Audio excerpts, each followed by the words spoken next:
on a essayé aujourd'hui de faire un tableau le plus exhaustif possible de l'utilisation des biocides. Voilà, donc je vais déjà donner la parole à Catherine Gourlet-Français, qui est à la direction de l'évaluation des produits réglementés et qui va nous faire une présentation sur l'évaluation des produits biocides. D'abord, nous donner la définition de ces substances biocides et comment se place la réglementation par rapport aux biocides.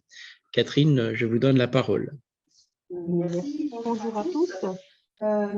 Donc effectivement, en guise d'introduction, je vais vous parler de façon très générale des produits biocides et du rôle de l'ANSES dans l'évaluation de ces produits et en particulier le rôle de délivrance des autorisations mises sur le marché, puisque, comme je l'ai essayé de vous l'expliquer en quelques minutes, ces produits sont soumis à une réglementation qui vise à ce qu'il y ait un encadrement via une autorisation de mise sur le marché de ces produits.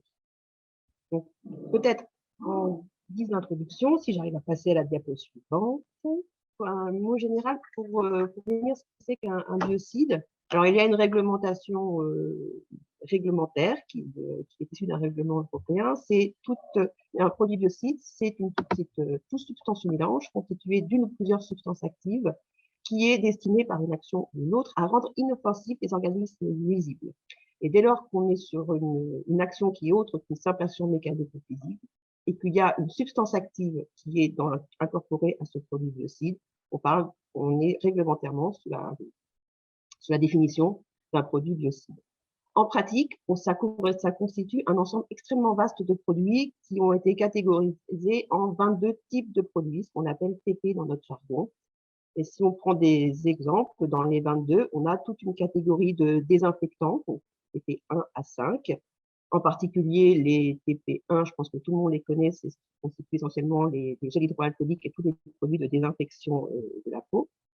Les TP2, désinfection de surface, etc. TP5, c'est désinfection de l'eau potable.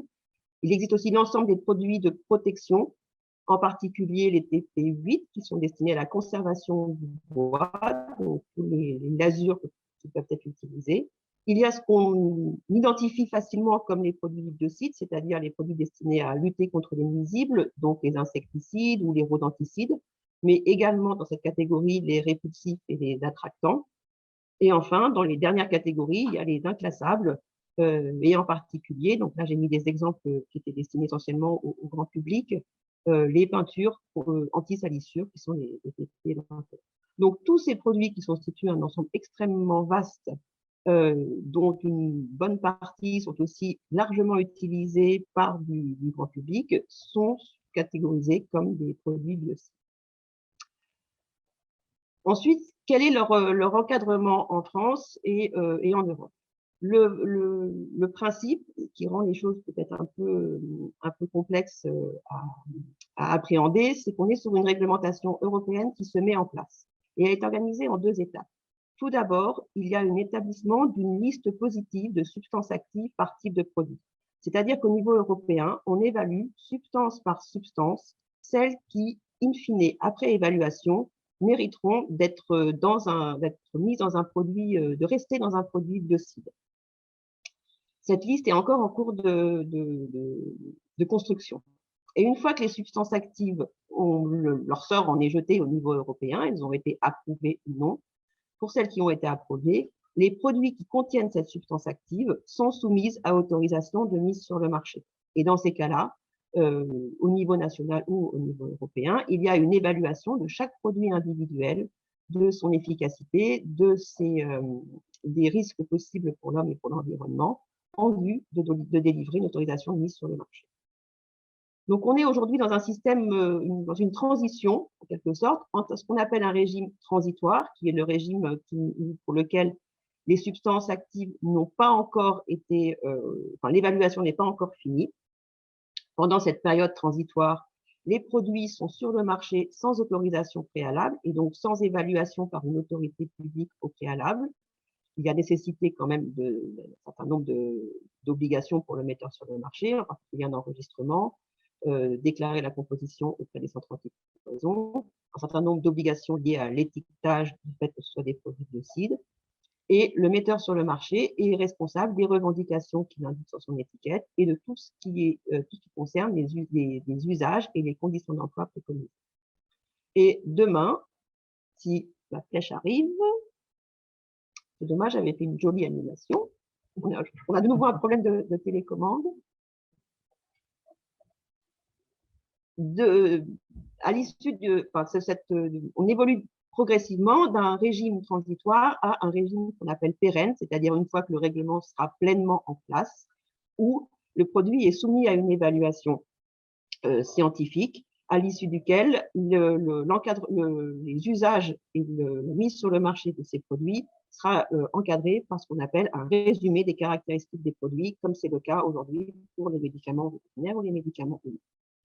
Les conditions pour que ce produit soit autorisé et qu'il contienne des substances actives approuvées, qu'il soit suffisamment efficace et que quand il est utilisé selon les conditions d'emploi bien précisées sur le RCP, sur le résumé des caractéristiques du produit, il n'induit pas de risque pour l'homme et pour l'environnement.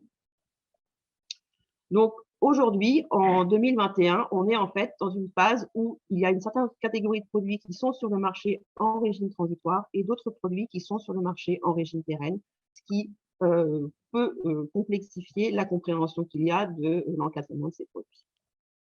Alors, dans mon animation suivante, j'indiquais qu'aujourd'hui, il y a à peu près 42% des substances actives qui ont eu leur évaluation finalisée, qui ont abouti à une approbation ou une non-approbation des substances actives. Il y a environ 1 millier de produits qui sont mis selon le régime pérenne. Je vais montrer en haut à droite l'évolution des produits, qui est la date d'autorisation de ces produits. Alors, pour ceux qui regardent bien en détail, on n'est pas tout à fait à 1000, on est à 900 parce qu'il y a eu un certain nombre de produits qui ont été autorisés, pour lesquels depuis l'autorisation a expiré, donc les produits ne sont plus sur le marché. Et l'objectif, très ambitieux, il faut bien le reconnaître, c'est d'arriver à ce que d'ici 2027, l'ensemble des produits biocides sur le marché en Europe bénéficient d'une autorisation mise sur le marché. On me fait signe de... Ça fonctionne, c'est vous qui passez. Très bien. Au milieu de toute cette réglementation, quel est le rôle de l'ANSES? Le rôle de l'ANSES, c'est de mettre en œuvre de façon pratique l'évaluation dans le cadre de la réglementation européenne. Donc, l'ANSES a en charge l'instruction des dossiers de substances actives pour approbation, l'instruction des demandes relatives aux autorisations mises sur le marché des produits biocides, que ce soit des autorisations nationales ou des autorisations de l'Union, dans un système assez proche de celui du médicament pour ceux qui connaissent. Mais également de contribuer à l'ensemble des travaux méthodologiques pour la mise en œuvre de cette réglementation. Point d'intérêt, c'est que cette réglementation implique un réexamen régulier des dossiers à peu près tous les 10 ans. Ce qui veut dire que pour l'ensemble des autorisations et des produits qui sont soumis à autorisation, la révision de ces évaluations permet une mise à jour au regard de l'évolution des connaissances scientifiques, permet une amélioration continue des exigences techniques et scientifiques dans l'instruction. Et il y a un principe inscrit qui est important, c'est le principe de la substitution. Quand on a des produits qui ont des profils de danger particulièrement défavorables, le règlement prévoit qu'on regarde ces produits sont utilisés, s'il n'existe pas des produits avec un meilleur profil, et auquel cas on pourrait interdire les usages des produits biocides ayant un profil de danger défavorable. L'autre rôle de l'ANSES, il faut recliquer, merci, c'est qu'on a un rôle d'assistance auprès du public et des entreprises pour la mise en œuvre de la réglementation. Le système de helpdesk permet de répondre à l'ensemble des questions qui nous sont posées. Et on est aussi responsable de la base SIMBAD, qui est en fait le portail référençant l'ensemble des produits déclarés sur le marché. De façon plus globale et peut-être au-delà de la réglementation, donc c'est la dernière diapo, sur le rôle de l'ANSES, nous avons un rôle d'appui à l'ensemble de nos tutelles sur toutes les questions qui relèvent de l'utilisation et de l'encadrement des dossiers. Donc, j'ai mis ici, je ne les détaillerai pas forcément, un ensemble d'avis qu'on a été amené à rendre ces derniers mois en réponse à des questions qui nous avaient été posées. Donc, par exemple, on pourra citer les avis qui ont été faits en début d'année relatifs aux critères d'efficacité de désinfectants qui avaient été autorisés par dérogation dans le cadre du Covid pour vérifier leur efficacité vis-à-vis d'une activité virucide et en particulier une activité virucide contre le SARS-CoV-2. On a rendu aussi un avis sur le port de masques traités avec des substances biocides. Dans d'autres cadres, puisqu'on parlait de la lutte on parlera de la lutte antivectorielle, je voulais citer un avis très récent sur l'évaluation de l'efficacité de certains pièges destinés à lutter contre ce pandémie. On est aussi amené à faire l'information auprès du grand public. Ce n'est pas une mission générale, mais sur certains sujets ciblés en cas d'alerte, on peut être amené à faire des informations sur notre site web. On l'a fait récemment dans le cadre du sujet des gels hydroalcooliques. Et la dernière mention que je voulais indiquer, c'est la surveillance des effets indésirables, puisque l'ANSES coordonne les activités des centres antipoison. Je voulais mentionner qu'il y a un groupe de travail à la toxicovigilance des produits réglementés qui est amené ponctuellement à émettre un rapport ou faire des notes sur des thématiques particulières. Je pense que vous avez tous entendu parler de la note qui était sortie pendant le premier confinement sur un sujet enregistré l'augmentation en particulier l'usage des infectants domestiques, mais je peux citer d'autres autres, par exemple, sur les produits d'entretien chlorés pour les piscines qui sont des produits biocides ou encore les bracelets répulsifs anti-insectes.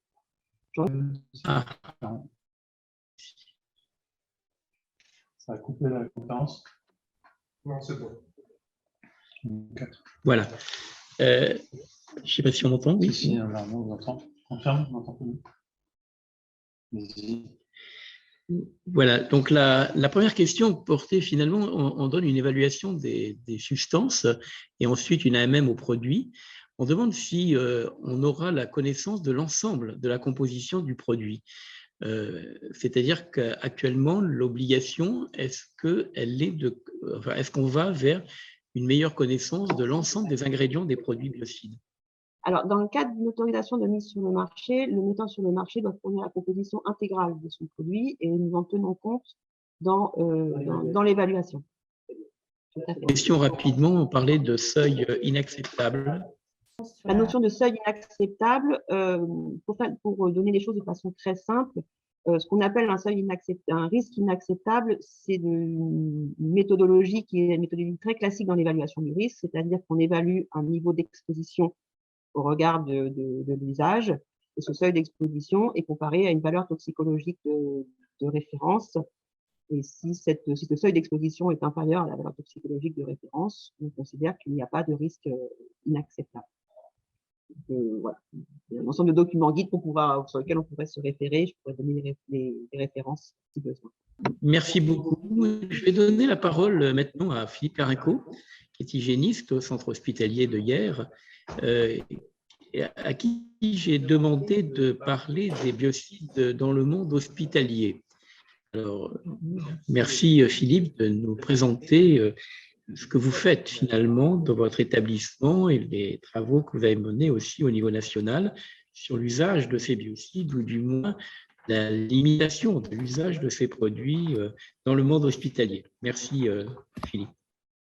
Tout d'abord, je vais en introduction dire qu'on va parler d'une situation stabilisée, de l'usage des biocides en situation normale, habituelle, et pas forcément de tous les excès qui ont eu lieu ces derniers mois, parce que ça n'a pas vocation à durer, ce genre d'opération, heureusement, on l'espère, qui ont été souvent au-delà de ce qui était nécessaire. Donc, l'important dans le texte que je vais vous présenter, c'est surtout le raisonner des biocides, et pas forcément l'interdiction ou l'arrêt de l'utilisation des biocides, on en a absolument besoin dans nos hôpitaux, et c'est surtout l'usage raisonné que je cherche à produire. Alors, en quelques mots et rapidement, l'enjeu à l'hôpital est important, il est d'abord environnemental par les rejets liquides dans les effluents, dans les égouts de l'hôpital, les biocides et les détergents que j'aurais du mal à séparer parce qu'ils sont souvent combinés à l'utilisation et que certains biocides sont des détergents également. Donc, ces substances représentent plus de la moitié des intrants, c'est des produits que l'on introduit dans les effluents. Et ces quantités sont importantes en volume, elles se mesurent en plusieurs tonnes par an et par hôpital. Ces impacts environnementaux de l'effluent induisent des conséquences sur le système d'assainissement qui pourraient être jugées favorables. Par exemple, on trouvera très peu de microbes à la sortie d'un hôpital par rapport à un égout de ville, ce qui peut paraître favorable pour tout le monde. En réalité, c'est un gros défaut, puisque ce sont les microbes, ce sont les bactéries qui, en fait, assurent l'épuration de l'effluent. On a besoin, en France en tout cas, on utilise, et en Europe, globalement, une méthode biologique, microbiologique, pour traiter les effluents. Et il faut donc des bactéries pour traiter les effluents. Par ailleurs, les bactéries qui sortent des hôpitaux ont subi de fortes pressions à la fois d'antibiotiques et de désinfectants, ce qui les rend, on va le voir ensuite, plus fréquemment résistantes aux antibiotiques, ce qui participe à la diffusion de cette résistance aux antibiotiques. Et enfin, on sait qu'il existe des résistances croisées entre les désinfectants et les antibiotiques. Je reviendrai très vite un peu plus tard. Voilà pour expliquer que là, cette plaque vous montre que si vous êtes à droite et en haut, vous avez la quantité maximale de rejets, ce qui est présent dans les rejets, donc ce qui est le plus présent dans les rejets, et dans plus de 70% des détections qui ont été faites. Et on trouve là des détergents d'un type particulier qu'on utilise beaucoup à l'hôpital, et en bas à droite, d'autres types de détergents qui posent un autre problème, qui sont également des biocides. Voilà pour vous montrer ce que je vous dis. Alors, l'impact en aval de l'hôpital, cette fois, et sur la station d'épuration, et jusqu'en aval de la station, a été étudié pour certaines substances. Il s'agit là de notions de biodégradabilité. Ces substances que vous avez là, qui ont été choisies parce qu'elles avaient un intérêt particulier, ce n'est pas au hasard, lorsque le trait horizontal en couleur atteint le trait vertical noir, c'est que plus de 100% de la substance est retrouvée après la station d'épuration. C'est-à-dire qu'elle n'est pas épurée en fait, par le système d'assainissement. Lorsque la couleur est en bleu, c'est qu'elle passe dans le réseau d'eau parce qu'elle est soluble, cette substance. Et lorsque la couleur est orange, et la partie orange, fraction rose, correspond à la fraction qui est éliminée par les bouts de station d'épuration après sédimentation.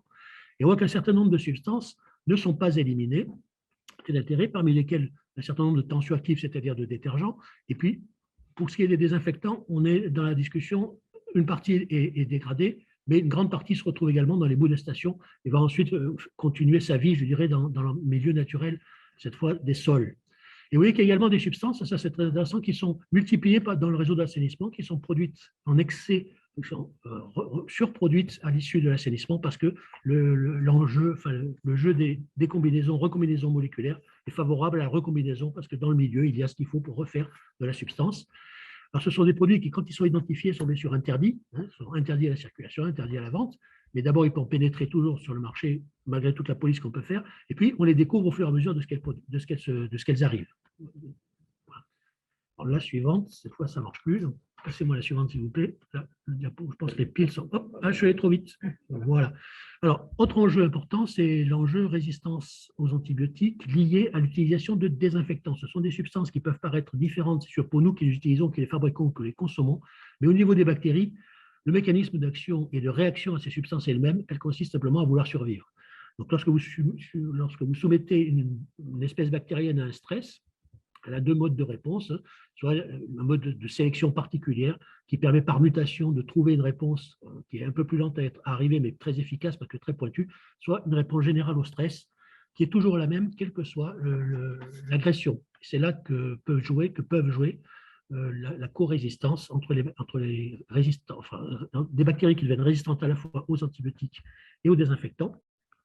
Mais ce mécanisme de co-résistance a été parfaitement bien étudié et maintenant on le connaît pour un certain nombre de substances dans le plus petit détail. Je ne développe pas cette diapositive qui est chargée, mais sur laquelle vous avez des références bibliographiques et donc des outils pour ensuite aller plus loin dans la recherche de vos idées sur le mécanisme. Sachez que ce mécanisme est à la fois intime au niveau des gènes. Il y a des gènes qui peuvent être transmis, gènes de résistance communs qui peuvent être transmis entre les bactéries. Il est également efficace au niveau des ensembles de gènes qu'on appelle les plasmides, que se transmettent les bactéries entre elles, mais les bactéries entières peuvent être ces vecteurs de multirésistance. Donc à toutes les échelles de taille, à toutes les échelles d'échange, on peut voir des échanges de résistance bactérienne aux antibiotiques. Ces phénomènes ont bien été mis en évidence depuis le milieu des années 2000. Voilà, et les travaux se multiplient dans ce domaine. Alors, cette co-résistance aux antibiotiques n'apparaît pas, cette résistance aux désinfectants n'apparaît pas au sein même de l'hôpital parce que l'effet biocide, du fait de la concentration, vous voyez là, la courbe de concentration qui diminue au fur et à mesure du parcours de l'effluent, l'effet biocide est maximum à l'hôpital parce que les concentrations sont très fortes. Donc là, les bactéries n'arrivent certainement pas à résister ou quoi que ce soit au biocide. Mais dès lors qu'on passe dans l'effluent puis dans le milieu naturel, la diminution de concentration passe en dessous de certains seuils, en particulier du seuil écotoxique, du seuil biocide, puis du seuil écotoxique, où là peuvent apparaître les résistances parce que les doses sont très sublétales. Ces gènes de résistance que les bactéries véhiculent dans nos effluents sont ensuite disséminés dans l'environnement à partir de nos effluents. Ce que vous voyez à droite, là, ce sont des comparaisons de concentration de gènes de résistance en fonction de l'origine de l'effluent. Vous voyez que les origines anthropiques, issues de l'homme, urbains, abattoirs, hôpitaux, EHPAD, on voit des concentrations de gènes de résistance importantes chez les bactéries. Par contre, dans le milieu naturel, on en voit beaucoup moins. Là, la partie droite en bas vous montre plutôt cette fois un effet de concentration je dirais, à concentration égale de bactéries. C'est-à-dire que pour 1000 bactéries, on voit beaucoup plus de bactéries résistantes issues des hôpitaux que des autres effluents anthropiques. Ce qui veut dire que les hôpitaux, en fait, émettent des sucs concentrés de gènes de résistance du fait qu'il y a moins de bactéries, mais elles sont beaucoup plus résistantes. À partie gauche du schéma, vous avez les dessins du cycle, enfin les schémas des cycles de l'eau qui expliquent comment ces particularités et éventuellement certaines substances peuvent passer dans l'environnement et nous revenir via le cycle de l'eau. Alors, ces gènes de résistance, une fois qu'ils sont issus de l'hôpital, issus de l'assainissement, qui sont passés dans le milieu naturel, vont contaminer un certain nombre évidemment de biotopes, y compris les animaux sauvages. Et on observe déjà aujourd'hui, et ça a été très intéressant de le mettre en évidence, que des animaux qui n'ont rien à voir avec le biotope humain, qui ne vivent pas en contact des hommes, pas en contact de leurs effluents ni de leurs décharges, commencent à être nettement chargés en gènes de résistance. En tout cas, leur intestin est chargé en bactéries multirésistantes. Ce qui veut dire qu'on a diffusé ce phénomène, comme on diffuse les microplastiques, comme on diffuse bien d'autres choses dans l'environnement, et ça nous revient évidemment. Alors, je passe maintenant à un autre sujet sur les biocides, qui est le risque d'exposition professionnelle, pour parler des principales complications que l'on observe du fait de l'utilisation des biocides à l'hôpital. L'asthme professionnel, tu m'as dit qu'on rencontre que dans les hôpitaux, l'endroit où on passe des biocides, où on s'en sert pour faire l'entretien des surfaces ou l'entretien des matériels. Les dermites de contact et la conjonctivite sont plus largement observés, surtout les dermites passent par insuffisance de pores de protection. Vous voyez en bas à droite ce que ça peut donner sur les mains. Un autre effet indirect qui commence à être mis en évidence par le biais d'un phénomène de perturbation endocrinienne qui n'est pas forcément direct. Il y a des désinfectants, en particulier des ammoniums quaternaires, qui sont connus pour avoir des effets perturbateurs endocriniens directs. Mais il y a également un effet qui semble exister de façon directe, parce que quand on modifie le biotope environnemental, quand on introduit des désinfectants dans l'environnement, y compris surtout dans la petite enfance et en continu, donc c'est une mesure qui ne s'est pas faite à l'hôpital, mais qui s'est faite en domicile sur un grand nombre de sujets, on observe une modification du microbiote intestinal de jeunes enfants, ce qui est favorable ensuite au développement d'une obésité, en tout cas beaucoup plus fréquemment que lorsqu'il n'y a pas d'utilisation quotidienne régulière de désinfectants à la maison. C'est un des effets indirects qui est intéressant à étudier, je pense, pour l'avenir. Aujourd'hui, on sait, il est écrit partout, qu'il n'est pas nécessaire de désinfecter les sols, y compris à l'hôpital, de façon quotidienne et régulière, sauf situation très particulière, j'y reviendrai. Mais malheureusement, ce n'est pas ce qui se produit et on trouve encore dans près de 3/4 des établissements de santé médico-sociaux une pratique de désinfection à des endroits qui ne sont pas utiles.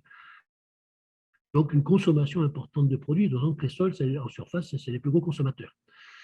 Alors, il faut savoir qu'il existe des méthodes alternatives au nettoyage et c'est ce qu'on développe actuellement dans nos équipes, dans les hôpitaux, qui s'appuie sur une théorie très simple, c'est que pour faire le nettoyage, on n'a besoin que de 4 composantes, hein, et de certaines, pas forcément de toutes, des produits chimiques, une certaine température, si on monte la température, ça s'appelle la chaleur, bien sûr, un temps pendant lequel on fait l'opération, et une action mécanique qui peut être frotter, brosser, secouer, etc.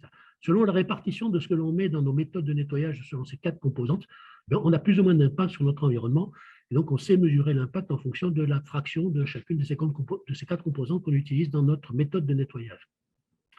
En bas à gauche, vous avez une courbe qui vous montre que la désinfection d'une surface qui n'est pas recouverte, qui n'est pas protégée, qui n'est pas enfermée, n'a qu'un effet très temporaire, puisqu'après 2 heures environ de temps, la surface se recontamine comme si on ne l'avait pas désinfectée.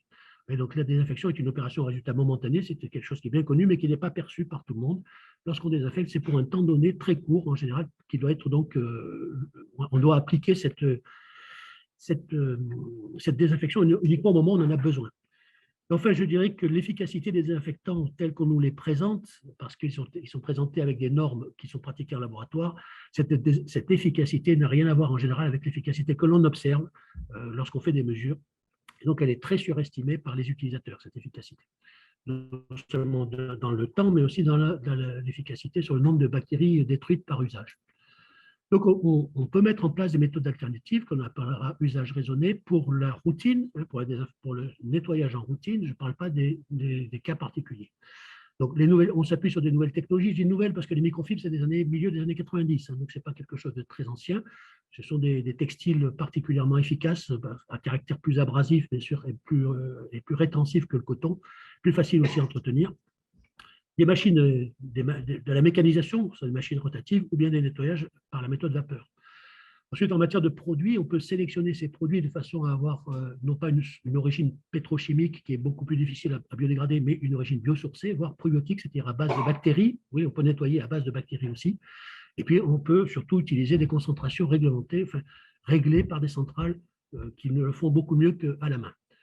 C'est ce que nous avons mené comme programme en région PACA grâce au programme régional santé environnement. Il faut remercier pour cela l'ARS de nous avoir soutenus dans cette action pendant plus de 10 ans sur 260 établissements. Sensibiliser les décideurs, c'était le premier travail parce que c'est eux qui achètent. Former les professionnels de terrain pour qu'ils comprennent pourquoi on change de produit et on change de méthode, et ensuite faire une évaluation du résultat. Et au terme de ces 10 ans de travail, on a pu observer une diminution globale de la consommation de produits, tout confondu, que ce soit biocides ou détergents, de 45% en volume, de 24% en dépenses et moins d'accidents de travail, chose à laquelle on ne s'entendait pas au départ, ce n'était pas notre objectif premier, mais on l'a observé de suite. Donc j'ai terminé sur cette diapositive qui vous montre quelles sont les principales indications qui persistent pour les biocides désinfectants des établissements de santé, parce qu'on en a quand même besoin, et même on en a une nécessité absolue de ces biocides pour désinfecter des dispositifs médicaux réutilisables, critiques, c'est-à-dire ceux qui pénètrent l'organisme, et semi-critiques, ceux qui ne pénètrent pas l'organisme, mais seulement les muqueuses, donc la bouche, etc. Les autres matériels étant non critiques, ceux qui sont au contact simplement de la peau. Ensuite, on a besoin de désinfecter les surfaces utilisées immédiatement avec un latex invasif. Ce que je vous dis, profiter de ce qu'un désinfectant n'est efficace que pendant un certain temps très court, donc c'est au moment qu'on doit s'en servir. Ensuite, désinfecter les surfaces qui peuvent servir d'intermédiaire entre deux patients pour faire passer des flores de l'un vers l'autre, donc ce qu'on appelle les surfaces contact, et ça on le fait qu'en milieu de soins, bien entendu. La gestion de l'épidémie doit être mesurée et maîtrisée par des usages de produits qui sont choisis en fonction de la nature de l'agent infectieux auquel on s'adresse. Et il n'y a pas de désinfectant universel. Et enfin, la restauration collective reste un grand consommateur de désinfectants aujourd'hui. Comment avancer sur la bonne voie? Par substitution. Et la photo que vous avez là, c'est la première page d'un guide qui vient d'être édité, qui a été écrit en commun par les agences régionales de santé, enfin du moins, il a été demandé par l'agence de santé Rhône-Alpes, mais il a été écrit en commun par les deux groupes qu'on appelle les CEPIAS, qui sont la coordination des services d'hygiène régionaux, CEPIAS Auvergne-Rhône-Alpes et CEPIAS PACA, qui se sont mis ensemble pour écrire un guide qui s'appelle Guide d'éco-nettoyage, qui permet de bien maîtriser ou de mieux maîtriser l'utilisation des produits. Enfin, il serait utile que les établissements de santé qui achètent des grandes quantités de biocides aient des compétences au niveau du service des achats. Et on a déjà créé dans les hôpitaux une personne compétente en radioprotection pour s'occuper de la radioprotection, une autre qui s'occupe de la sécurité des transports. Il serait peut-être temps de créer une personne compétente biocide qui serait chargée de maîtriser l'usage et les achats. Et là, par la même occasion, élargir éventuellement plus tard réglementairement le périmètre du certificat qui s'appelle le certificat biocide, qui est un certificat de formation professionnelle à l'usage de biocides et qui est réservé aujourd'hui seulement pour certains types de produits, mais pas pour les désinfectants. À terme, ce sera indispensable parce qu'on a des impacts, vous l'avez vu, de tout type avec les désinfectants. Et enfin, sur les usages agroalimentaires, mais ça c'est un sujet dont vous parlez plus tard, Monsieur Jolivet, j'espère. Je vous remercie de votre écoute. Philippe Carinco, effectivement, vous avez montré qu'on peut limiter fortement l'usage des biocides dans le milieu hospitalier et que nous avions des méthodes alternatives. Mais j'ai une question concernant l'hygiène des mains. Comme vous le savez, depuis déjà de nombreuses années, on a recommandé d'utiliser des solutions hydroalcooliques ou des gels hydroalcooliques.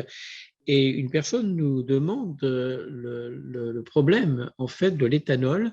On me dit qu'on a pu mesurer 3000 microgrammes par mètre cube d'éthanol dans l'air par l'usage de ces produits hydroalcooliques. Alors, évidemment, si on met le sondeur dans la bouteille, il y aura 3000 microgrammes par litre. Ça n'est pas de problème. Ça dépend du volume d'air auquel on s'adresse et de la ventilation que l'on demande de plus en plus, d'ailleurs, pour d'autres raisons dans nos établissements. 3000 mg, ça fait 3000 microgrammes, ça fait 3 mg. C'est quand même une quantité importante, bien sûr. Si je ne mets pas en question la mesure, simplement les conditions de la mesure ne nous sont pas données. Donc, je vous dis, si on le fait dans le flacon lui-même, on trouvera certainement des valeurs de cet ordre-là. Voilà, un milieu très confiné, c'est possible. Faites-vous dans votre établissement Comment faites-vous dans votre établissement? Vous avez aussi limité l'usage de ces solutions hydroalcooliques par rapport aux autres produits de désinfection du sol dont vous parliez tout à l'heure? Alors, le gros avantage de l'alcool, c'est qu'il s'évapore, justement, et que donc il n'a pas cet impact sur l'environnement directement, je dirais, des effluents, etc. Donc pour nous, au contraire, c'est un excellent produit qui a énormément d'avantages en termes d'efficacité, très rapide, très efficace, et qui est compatible sur la peau, ce qui est essentiel pour la désinfection des mains. Donc il n'est pas question de s'en passer aujourd'hui. On peut avoir à rechercher des substitutions dans ces situations exceptionnelles qui sont par exemple la psychiatrie, la pédiatrie, de très petits enfants où on a des risques de malades qui viendraient boire les produits ou qui seraient en contact de façon anormale. À ce moment-là, on utilise d'autres types de produits qui sont également qu'il est possible de substituer. La réponse à votre question, c'est un bureau de 40 mètres carrés avec une mesure sur 24 heures. Voilà, ça vous donne la réponse qu'a donnée la personne. Ma réponse est ventilée parce que l'air se lave avec de l'air.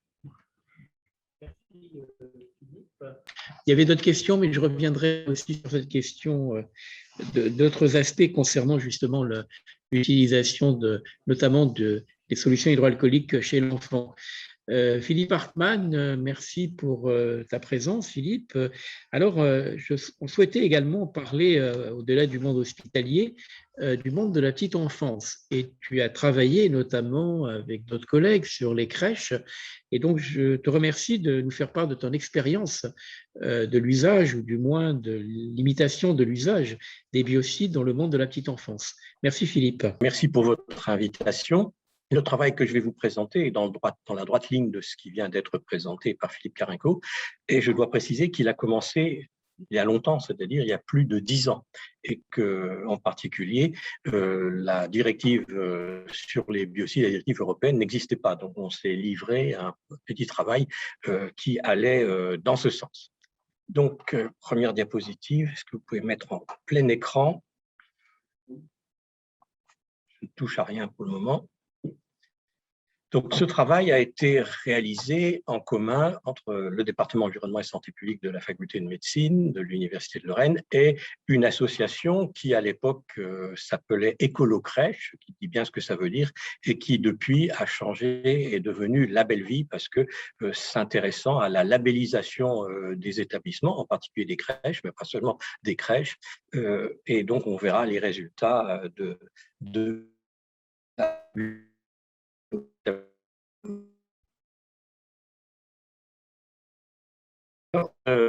travail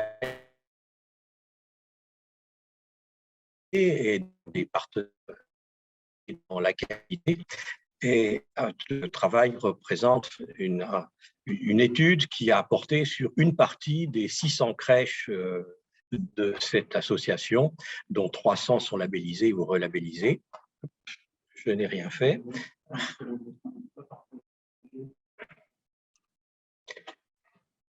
Et nous avons donc commencé le travail par une réflexion, voilà, de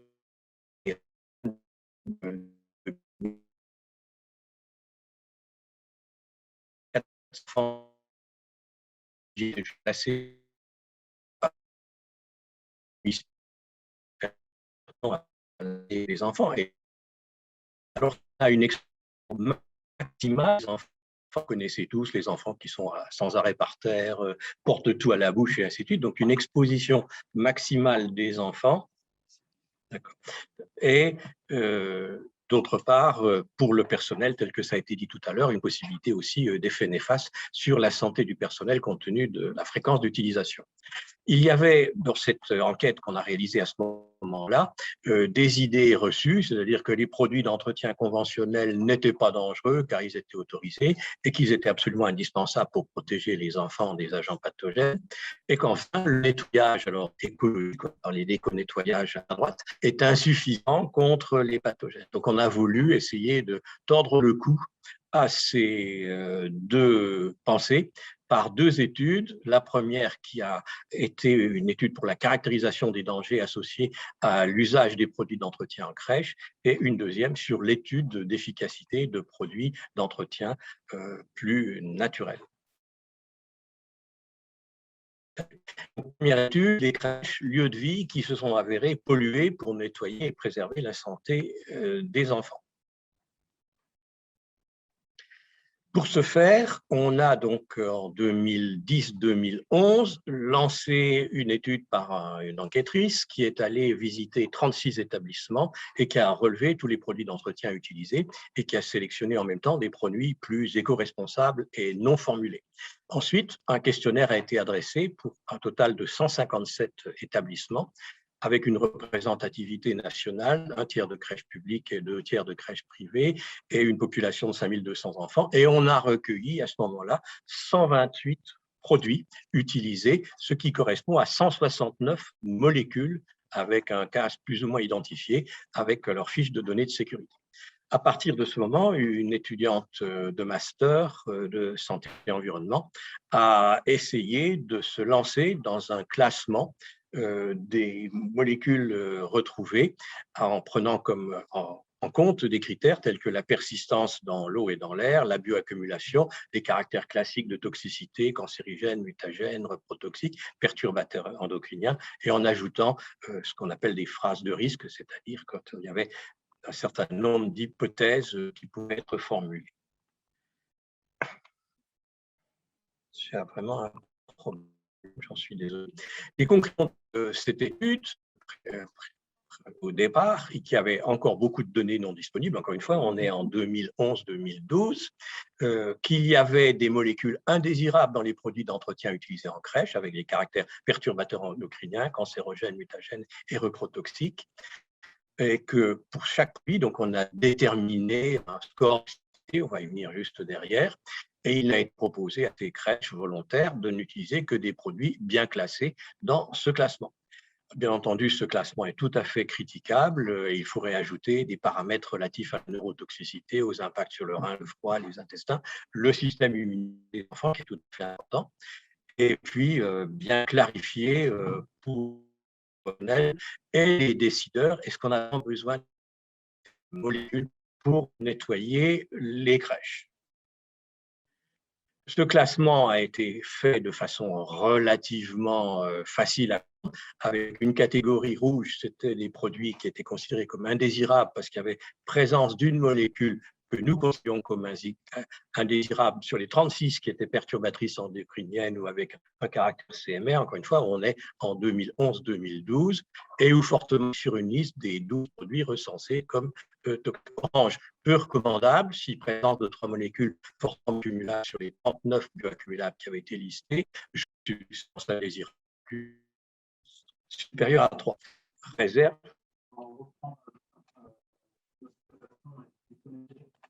D'accord. Alors, classement de produits, donc je reviens, donc on a vu rouge indésirable, orange peu recommandable, jaune non évaluable par absence de données pour des molécules contenues dans les produits en question, vert pâle plutôt à éviter s'il y avait au moins 2 phases de risque supérieures à 3, et vert foncé, là, c'était les produits à recommander parce qu'il n'y avait pas de substance indésirable ou pas plus de 2 phases de risque supérieures à 3. Je mets toutes les réserves sur ce classement qui est éminemment critiquable, améliorable, surtout par manque de données fiables, encore une fois, fait en 2011-2012 par une étudiante de master de santé et environnement, que je ne critique pas du tout. Mais bon, on a maintenant bien plus de données du fait de la réglementation européenne.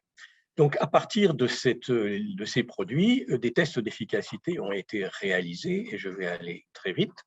On a voulu montrer que finalement, l'utilisation de ces produits éco-responsable, ne donnaient pas de mauvais résultats des produits désinfectants qu'ils utilisaient avant.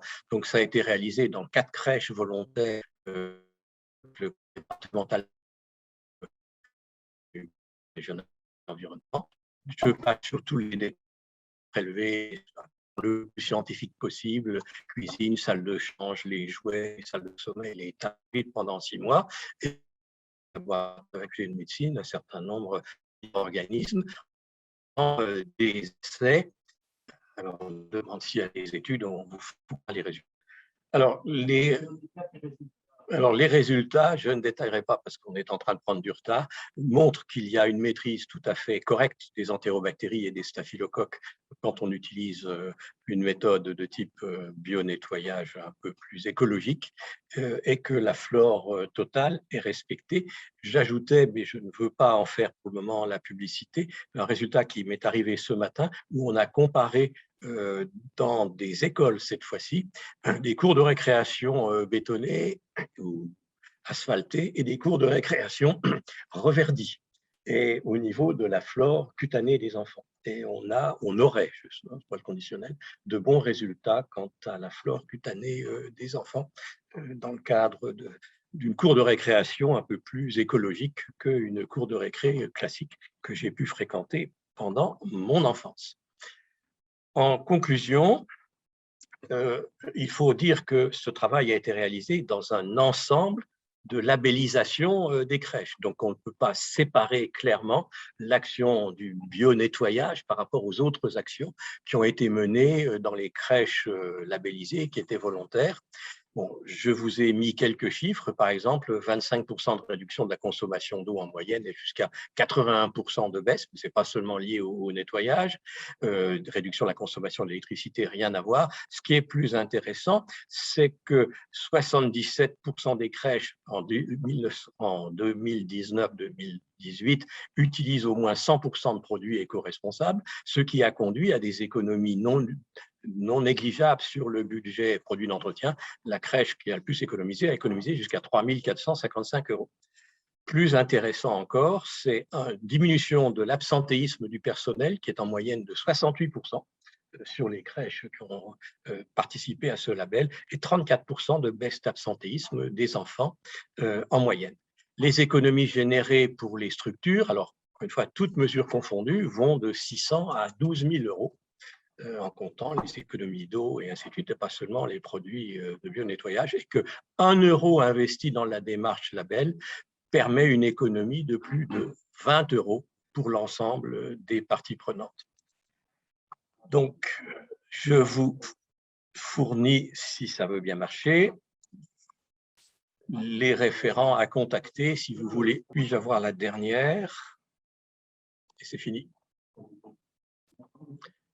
Donc, conclusion, ce travail n'a pas de vocation scientifique incritiquable, c'est un professeur de santé publique qui vous dit ça, c'est une recherche-action dans un contexte PNSE-PRSE avec ses limites méthodologiques. À l'époque, il y avait des molécules indésirables dans les produits d'entretien pour les crèches, ça me gênait quand même beaucoup d'avoir des cancérogènes ou des perturbateurs endocriniens utilisés dans les crèches. La période de crise sanitaire Covid, malheureusement, donc depuis 2020, a conduit à une pression très forte pour réutiliser des produits désinfectants à laquelle on a eu beaucoup de mal de résister. Et donc, on a arrêté l'enquête pendant cette période et on devra repartir quand la période sera plus calme. Et enfin, les coordonnées, si vous voulez avoir plus de renseignements techniques. Vraiment pas. Voilà. Donc, merci pour votre attention. Vous avez les adresses universitaires, la mienne et celle d'Arnaud Florentin, qui m'a succédé puisque je suis maintenant en retraite, et Claire Grelot, qui est la responsable de cette association, la Belgique. Merci pour votre attention. Et désolé pour tous ces problèmes techniques indépendants de notre volonté.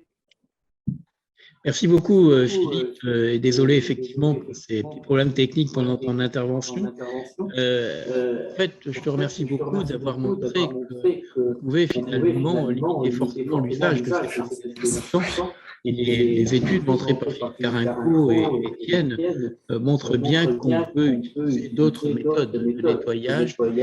Or, je voulais te faire part quand même que l'autre jour, je regardais la publicité à la télévision. Et coup sur coup, il y a eu 3 annonces de 3 produits, en fait, qui parlaient de ce fameux désinfection sur le virus du Covid, et puis sur d'autres bactéries avec le fameux 99,9%. Et donc, on laisse croire dans la publicité qu'on a absolument besoin dans la vie quotidienne, que ce soit à la maison ou dans des établissements au centre du public, et notamment de la petite enfance, qu'on a vraiment besoin de ces produits désinfectants. Comment on peut lutter? Parce que finalement, le public qui t'écoute entend aussi la télévision et on les encourage fortement à utiliser des produits désinfectants. Et comme tu l'as dit toi-même, l'année dernière, avec ce pauvre virus qui était très fragile et qui rendait l'âme très très vite, on a utilisé l'argamanu, et tout à l'heure, Catherine Gourlet-Français a montré justement l'impact négatif, comme on l'a montré à la fois sur l'environnement, mais également sur la santé des personnes qui utilisent ces produits. Et on n'a pas encore parlé des opérateurs qui utilisent ces différents produits. Qu'en penses-tu, Philippe? Alors, 2 points dans la réponse, j'essaierai là aussi d'être très bref. Premièrement, les autorités sanitaires ne peuvent pas lutter en matière de messages adressés au public avec l'industrie qui dispose d'un budget qui n'a strictement rien à voir. Donc,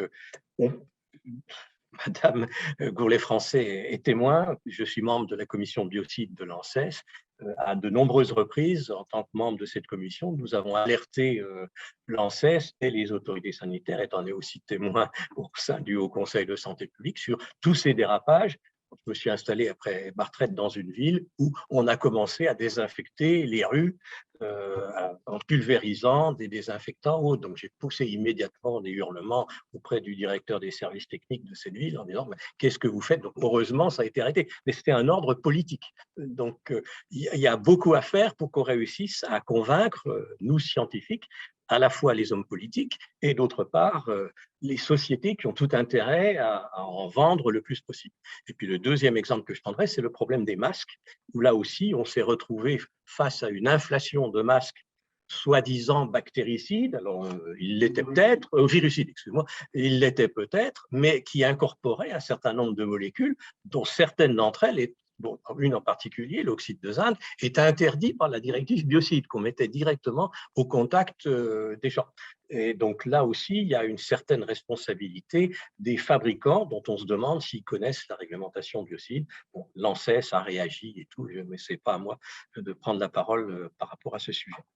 Oui, tout à fait. D'ailleurs, une de nos collègues nous rappelle qu'elle fait aussi des enquêtes dans les crèches et qu'elle trouve malheureusement toujours parfois des substances CMR dans les produits. Donc, le chemin est encore long. Alors, justement, merci en tout cas à tous les deux pour ce monde de la santé humaine. Mais je souhaitais donc donner la parole maintenant à François Jolivet pour nous parler finalement du rôle des vétérinaires, parce que l'usage des biocides aussi, on les utilise dans ce monde vétérinaire. Et donc, merci pour nous apporter votre point de vue sur ce sujet. Et PowerPoint s'affiche. Donc, il m'a été demandé effectivement de présenter le point de vue d'une profession en ce qui concerne les biocides. Alors, j'ai parlé de vétérinaire en exercice. Pourquoi? Parce qu'en fait, ici, j'interviens au titre de l'Ordre national des vétérinaires. Je suis par ailleurs praticien, moi-même vétérinaire praticien en clientèle, mais j'interviens au titre de l'Ordre qui représente la profession dans sa partie, on va dire, tableau de l'ordre, donc exercice de la profession, mais en fait, exercice de la médecine et de la chirurgie des animaux et de tout ce qui s'y rattache. On a, ça c'est l'essentiel, c'est le cœur du tableau. Et puis vous avez des vétérinaires également qui font de l'hygiène alimentaire, de la sécurité sanitaire des aliments. Je ne parle pas de ceux qui sont dans l'administration, cela ne relève pas de l'ordre, mais de privés qui peuvent donner par exemple des conseils aux restaurations collectives dans le cadre de la mise en place de plans de maîtrise sanitaire. Alors ceux-là peuvent s'inscrire au tableau de l'ordre, mais ne sont pas dans le périmètre de l'ordre. C'est-à-dire s'ils ne s'inscrivent pas, puisque c'est une inscription volontaire dans ce cas-là. Une fois que ce périmètre est défini, il faut savoir que les vétérinaires qui font la médecine et la chirurgie, ils sont dispensateurs de conseils, toujours la première diapo, en matière de biocides dans le cadre du contrat de soins, naturellement. Et c'est finalement à ce titre que je me sens le plus sollicité pour dresser un panorama des usages, des difficultés rencontrées et puis des points qui pourraient être améliorés. Alors, la définition des biocides, on va vite passer, c'est la deuxième diapo. Je pense que ça a déjà été exposé. Donc, je vais, voilà, si ça marche. Voilà. Ah, c'est celui de droite. D'accord. Donc, la définition, je ne vais pas m'étendre dessus. Je crois que ça a déjà bien été exposé. Juste insister, évidemment, et je crois que notre profession en a parfaitement conscience, des effets sur la santé publique, la santé animale et la santé environnementale, les trois santé, justement, avec des produits, comme ça a été souligné tout à l'heure, embrassant un très, très large périmètre. Et du coup, de quoi parle-t-on en vétérinaire, au-delà des 22 types de produits qui nous ont été exposés? Eh bien, on va dire, pour tout ce qui touche à l'animal, au vivant, et ce n'est pas forcément dans la profession vétérinaire, je vais vous expliquer pourquoi après, mais en gros, tout ce qui touche à l'animal et au vivant, c'est plutôt regroupé dans les désinfectants et les produits antiparasitaires. C'est là où vraiment, l'animal domestique, voilà, ça va être ces sujets-là qui sont importants. Alors, chez nous, c'est évidemment je ne les ai pas cités, hein, mais c'est les TP1 et TP2 qui sont des désinfectants chirurgicaux et des surfaces inertes dans les établissements de soins. Mais en tant que dispensateur de conseils, c'est aussi les produits qu'on appelle d'hygiène des vétérinaires qui sont parfois des désinfectants des locaux. Alors, c'est par exemple dans les établissements d'élevage, hein, l'utilisation de certains désinfectants. Et puis, les topiques qui sont directement utilisés sur l'animal. Alors, ça peut être par exemple justement en élevage, c'est un exemple, mais ça peut être aussi l'animal de compagnie. Mais en élevage, ça peut être par exemple l'hygiène des mamelles chez les vaches, hein, tout simplement. Alors, il y a bien sûr, il faut citer les TP4. Alors là, on parle des biocides du pack hygiène. Alors, il faut savoir que depuis 2006, hein, il y a ce fameux pack hygiène. C'est un ensemble de règles paquet hygiène, un ensemble de règlements européens qui prévoit des bonnes pratiques et des autocontrôles dans le but de maîtriser les risques de contamination microbiologique et chimique. Donc, c'est bien là où les biocides peuvent venir se glisser.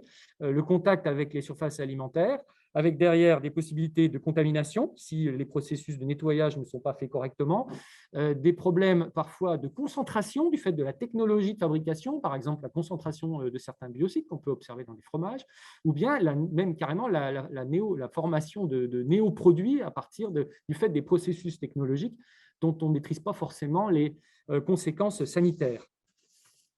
Donc, diapositive. Alors, il y a également, évidemment, les insecticides.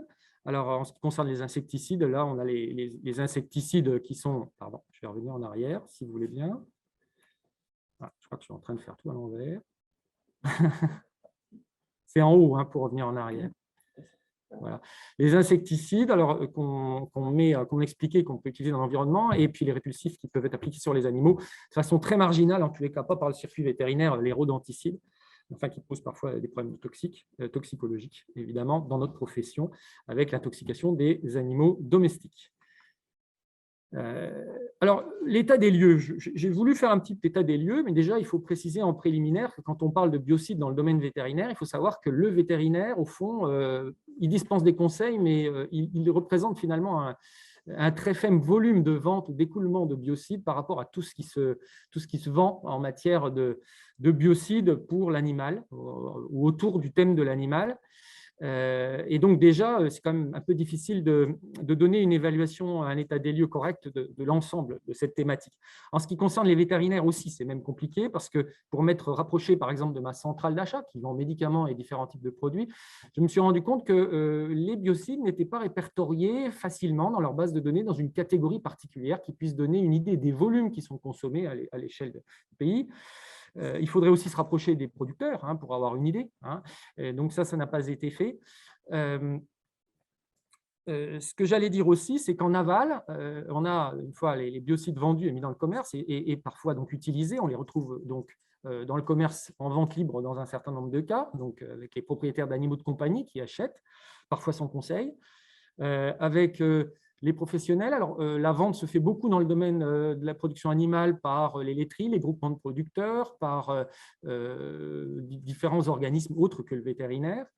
Et le vétérinaire, bien lui, il est parfois celui qui va observer des effets toxiques en tant que clinicien, et il va aller souvent se diriger vers des centres de référence. On a aussi des centres nationaux d'information toxicologique qui nous donnent des informations en retour.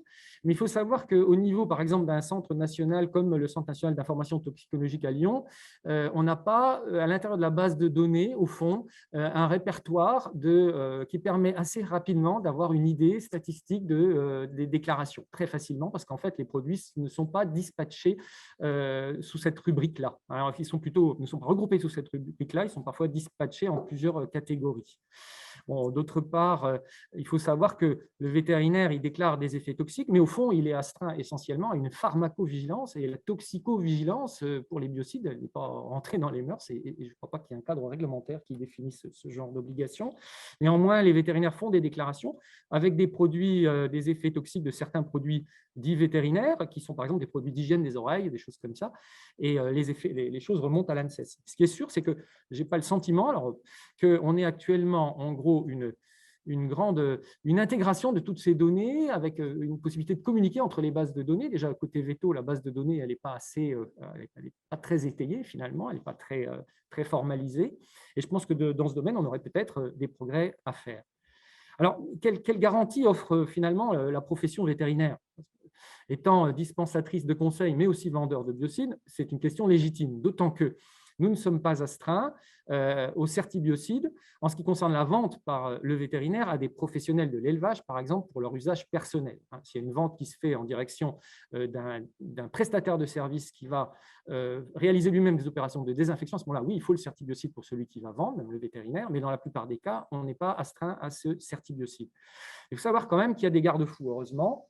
Et je dirais qu'on a quand même dans notre code de déontologie, puisque étant profession réglementée, astreinte à un code d'éthique professionnelle, notre code de déontologie, on a un certain nombre de règles qui peuvent agir comme garde-fous. Déjà, une règle de modération qui concerne les activités accessoires, c'est-à-dire que la vente de produits, services, eh bien, en fait, ne peut constituer qu'une activité accessoire, traduisons par en lien avec le contrat de soins, en lien avec les animaux qu'on a vus, assorti d'un authentique conseil qui va être basé sur une prescription, avec une clarté des recommandations, avec les conséquences que peuvent apporter un consentement éclairé, enfin dans le cadre du contrat de soins aussi, et les conséquences que ça peut emporter. Et ce qu'il y a d'original, je pense, dans notre code de déontologie, si on n'est pas la seule profession réglementée à l'avoir fait, en tous les cas, on est sans doute une des seules, c'est cette notion de respect de l'environnement. Respect dans l'environnement, dans l'ensemble de l'activité professionnelle, ce n'est pas seulement dans la prescription. Ça, c'est quand même important. Avec aussi un certain nombre d'articles que j'ai cités, il y en a deux en particulier, qui concernent le fait que la prescription se fait en considération de l'impact sur la santé publique. Alors derrière tout ça, vous allez dire que ce ne sont que des règles, mais vous savez qu'une profession réglementée qui se dote d'obligations déontologiques via un code, bien forcément derrière, il y a un versant, on va dire, coercitif, punitif, avec les chambres de discipline, devant lesquelles sont susceptibles d'être attraits les vétérinaires qui se rendraient coupables d'infractions dans ce domaine. Alors, ce qui rajoute en fait une couche de responsabilité sur le vétérinaire, c'est-à-dire qu'il y a les responsabilités évidemment civiles, pénales, parfois administratives, et il se rajoute cette responsabilité déontologique qui peut aller, en termes de peine, jusqu'à une sanction d'interdiction de suspension de l'exercice professionnel. Alors, vis-à-vis des mésusages, je dirais, en ce qui concerne les biocides, il y a en gros les mésusages internes à l'intérieur de la profession, puis il y a les mésusages externes. En ce qui concerne les mésusages internes, comme tout employeur, les établissements de soins vétérinaires emploient du personnel, vétérinaire ou non vétérinaire. Il y a bien sûr, vous le savez, le document d'unique d'évaluation des risques sur lequel je pense qu'il va falloir porter une attention particulière au fur et à mesure que monte en puissance cette thématique qui semble quand même être d'actualité de plus en plus, eu égard à la santé publique et à la santé environnementale. Mais il y a également, et ça c'est une garantie à mon avis dite de compétence, des garanties propres à la profession, c'est-à-dire des connaissances en toxicologie dans nos écoles, par la formation initiale, aussi par les possibilités de formation continue qui nous sont offertes via les organismes techniques. Et puis, il y a une culture One Health qui commence par l'enseignement dans les écoles avec un enseignement très poussé sur les zoonoses. Alors, évidemment, il ne s'agit pas là de zoonoses, mais bien de produits toxiques, et qui se poursuit avec les engagements pris dans la profession dans ce domaine que je vais décrire. Il faut savoir que l'Académie vétérinaire de France vient d'ailleurs de redéfinir, ou il n'y a pas très longtemps en tous les cas, la notion de santé publique vétérinaire, en y intégrant justement la santé des écosystèmes, la santé publique et la santé des écosystèmes, la santé environnementale. Enfin, comme garantie propre à la profession, on peut déjà s'appuyer sur des choses qui ont diffusé à l'intérieur de la profession et que vous pouvez consulter, c'est en ligne. Il y a un guide qui s'appelle le guide Qualité Vet. Dans ce guide, en fait, qui a été fait par un organisme qui comprend plusieurs instances professionnelles, techniques, ce guide, en fait, c'est un guide de bonnes pratiques d'hygiène et qui rappelle des choses essentielles. Alors, autant pour les professionnels, je dirais que pour le grand public, vous voyez, il y a des fiches qui sont destinées à plusieurs destinations, que finalement, comment dire, le problème du microbisme, le problème des germes, que ce soit dans les établissements de soins ou pour le propriétaire d'animal de compagnie ou pour l'établissement de production de la filière agroalimentaire, eh bien, ça ne se limite pas, heureusement, et ça ne se résume pas, le moins s'en faut, à la dispersion dans l'environnement de biocides. Il y a des règles de bonne pratique en ce qui concerne le nettoyage qu'il ne faut pas oublier, qui sont fondamentales. Nettoyage préalable. Alors, vis-à-vis des usages externes, bien sûr qu'on est conseillé. Je vous donne un exemple au quotidien dans des filières de production. Inefficacité possible, par exemple, des antibiotiques lorsqu'ils sont mis dans l'eau de boisson dans certains élevages intégrés, porcs ou volailles. Lorsque on a dedans également, dans cette eau de boisson, des désinfectants de type TP4, je crois, TP5, pardon, ceux qui s'occupent ceux qui désinfectent l'eau de boisson. On a également évidemment les règles générales de biosécurité et comme on le disait tout à l'heure, ça commence par la bonne ventilation des établissements, ça commence aussi en ce qui concerne les élevages par la diminution de la densité des animaux lorsque c'est possible, etc. Donc il y a des règles de bon sens qui permettent d'épargner beaucoup d'utilisation de biocides. Donc c'est aussi une information dans le cadre de la mission santé. Alors, pour ce qui est au niveau de la profession, l'implication, elle s'est faite récemment à travers le PNSE 4. Et vous savez que dans l'axe 4, je crois, l'action 4, l'action de biocide, alors je ne sais plus quel axe c'est, mais il y a donc une commande qui a été faite auprès justement de Qualité Vet pour aller plus loin dans les conseils en ce qui concerne cette fois-ci les biocides. Donc, ça sera des fiches qui vont être à destination des propriétaires d'animaux, que ce soit animaux de compagnie d'un côté, des fiches pour les filières de production, des fiches pour les chevaux. Dans un deuxième temps, il va y avoir, et ça c'est du concret, c'est dans un an plus tard, on va avoir la sortie d'un guide pour les vétérinaires pour un bon choix de biocides, un choix raisonné, une utilisation raisonnée et raisonnable de ces produits. Et à ce titre-là, il y aura donc une commande qui va être honorée et j'ai l'honneur de faire partie du groupe de suivi Une Seule Santé et ça fait partie des actions dont on va surveiller la bonne fin. Le vétérinaire, il se retrouve finalement très souvent sentinelle des mésusages. Alors, il y a un point particulier d'attention, si on peut le dire, c'est vraiment les TP18 avec la neurotoxicité. Quand on voit sur Internet un certain nombre de produits, comme par exemple les produits à base de permétrine, qui ne sont quand même pas anodins sur le plan de la santé publique, être conseillé comme pouvant être utilisé sur l'animal quand on est cavalier et qu'on est quand même en contact avec son cheval. Je trouve ça un petit peu dommage, d'autant que ça échappe tout à fait aux règles qui devraient normalement s'appliquer pour les TP18. Il y a le vétérinaire, il peut aussi être constaté que dans les établissements, les élevages, parfois même les petits élevages, sont stockés des produits qui sont dans une phase transitoire et qui seront peut-être pour certains bientôt interdits d'abord de vente puis interdits d'utilisation. Je pense au Cresylol par exemple, ça on en voit partout. On va avoir certainement un rôle montant de conseil parce qu'on est au contact avec la population et on les voit ces mésusages. On est vraiment spectateur et on peut agir par nos conseils. Et puis, les données qu'on collecte, il me semble qu'elles ont une plus grande robustesse que tout ce qui peut circuler sur les réseaux sociaux. J'en veux pour preuve cette fameuse affaire des désinfectants sur les pattes de chien. Alors, on sait qu'il y a eu un mésusage des biocides et désinfectants, ça je l'ai entendu, côté humain, avec des excès sans doute dommageables à l'environnement. Mais cette histoire de désinfectants sur les pattes de chien, on entendait dans la presse vétérinaire, et même dans une presse vétérinaire, que les pauvres chiens avaient été intoxiqués en masse à cause de cette utilisation. En fait, il n'en est rien. Et renseignements pris auprès, en tous les cas, d'un organisme quand même on ne peut peu plus sérieux comme le Centre national d'information toxicologique vétérinaire, n'ont pas trouvé en fait, de changement ou dans les déclarations dans ce domaine, quoi. Donc, je pense que les vétérinaires sont quand même une source d'information qui pourrait être intéressante dans le cadre de la surveillance qu'il faudrait peut-être valoriser. Voilà. Il reste un gros problème qui est un petit peu une épine dans le pied, je trouve, c'est le problème de cette frontière biocide-médicament. Alors, l'ANSES a pourtant donné une position qui est très claire et que finalement, à laquelle nous nous rangeons évidemment, hein, qui est que il y a quand même des limites qui sont claires en ce qui concerne la destination, en ce qui concerne l'étiquetage, en ce qui concerne les indications dites curatives, qui font qu'un produit peut être finalement un biocide ou un médicament. Et il n'empêche qu'il y a eu un bras de fer entre l'administration et on peut le citer, hein, le dispensateur, le vendeur, le fabricant, hein, d'un produit connu à base de permétrine, qui a conduit dans un premier temps à invalider la position de l'ANSES, dans un deuxième temps à la confirmer.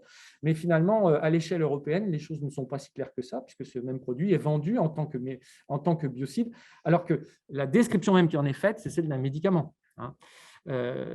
Donc ça, c'est un vrai problème pour notre profession, hein, et pour la santé, pour moi, la santé publique et la santé environnementale.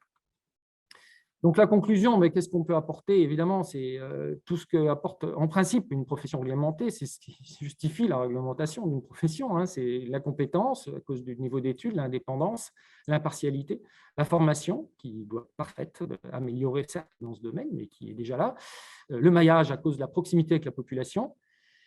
Et la conclusion, c'est que, évidemment, concrètement, eh bien, on est engagé pour, et vous l'avez vu notamment avec Qualité Vet, promouvoir une utilisation rationnelle des biocides, le plus n'étant pas étant plutôt ennemi du mieux d'ailleurs dans ce domaine. Il faut plutôt améliorer, on va dire, un conseil rationnel et qui se base sur les données de la science, évidemment, quand même. Il faut si on peut apporter la plus-value d'une sentinelle biocide qui collabore à la santé publique, ce serait très bien. Pour cela, il faut que se développent et diffusent toutes les connaissances, y compris par la formation continue.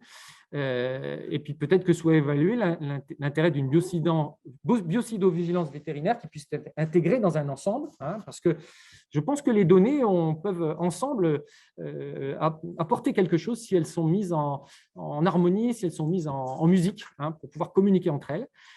Et puis, il y a une nécessaire clarification au sujet des produits frontières. Ça, je crois que c'est une chose qui est au quotidien un vrai souci pour la santé et la santé publique en particulier. Voilà, je vous remercie. Merci. Merci beaucoup pour cette présentation qui montre tous les efforts qui sont faits par la profession vétérinaire pour cet usage particulier des biocides et essayer d'encadrer leur utilisation, voire de trouver aussi des méthodes alternatives. Je vais passer la parole maintenant à Monsieur Claveau. Alors, on va vous mettre votre présentation. Et je vous ai appelé Monsieur Claveau. Je sais pas pourquoi. Pardon, excusez-moi. J'ai appelé Monsieur Claveau. Monsieur Philippe Lagneau. Sur les biocides et la lutte contre les moustiques, misons et les vecteurs, pour nous apporter votre expérience de ID méditerranéen dans ce domaine et comment on situe également l'usage de ces biocides dans ce type d'activité. Merci beaucoup. Merci, Monsieur Schinazi. Bonjour à tous. Merci aussi pour cette invitation à exprimer un petit peu des éléments d'information sur l'utilisation des biocides contre les moustiques. Donc, pour commencer, je vais juste faire un petit rappel de biologie élémentaire. D'abord, qu'est-ce que c'est les moustiques, hein? Ce sont dans la classe des insectes, c'est l'ordre des diptères, comme les mouches, mais elles ont cette particularité d'être hématophages et donc de rechercher, du moins les femelles, un repas de sang pour la maturation des œufs. Et l'autre caractéristique, c'est des insectes qui sont dits holométavoles, donc qui ont un cycle complet de métamorphose entre la phase larvaire, qui est aquatique pour la cause, et la phase adulte, qui est aérienne. Donc, je vais essayer de manipuler ici pour avoir la suite. Voilà, il y a 3557 espèces. Peu importe, ce qui ressort, c'est que les quelques plus de 50 espèces en France, elles ont une biologie particulière. Et quand on parle de se faire attaquer par un moustique, ce n'est pas n'importe quel moustique. Alors, chose importante également, on a deux comportements de ponte. Il y a des moustiques qui pondent sur l'eau et des moustiques qui pondent sur le sol, à côté de l'eau, en espérant l'inondation et donc la submersion des œufs.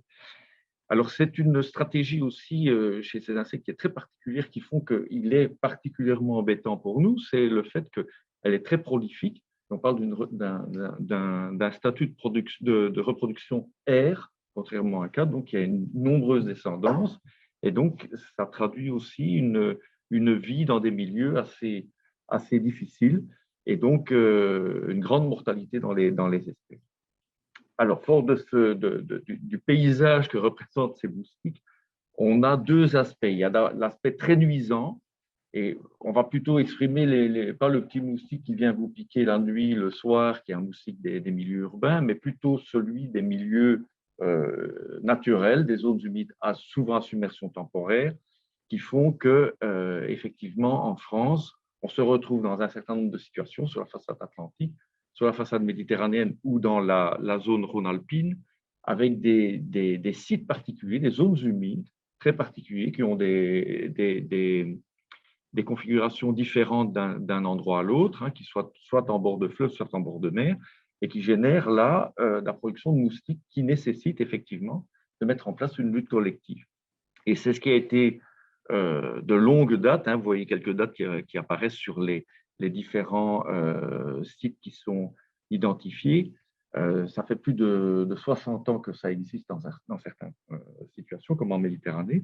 Ce sont des opérateurs publics qui ont pris en charge la lutte contre ces espèces, puisque ces espèces ne connaissent pas de frontières. Les caractéristiques dans les zones humides, ces moustiques, souvent, selon l'une ou l'autre espèce, sont capables de se déplacer sur plusieurs dizaines de kilomètres. Donc, il fallait protéger les villes en particulier. Puis, zones humides, on verra après la nuisance urbaine et éventuellement, et même plus loin, l'introduction d'une espèce invasive que tout le monde connaît à présent. Hein.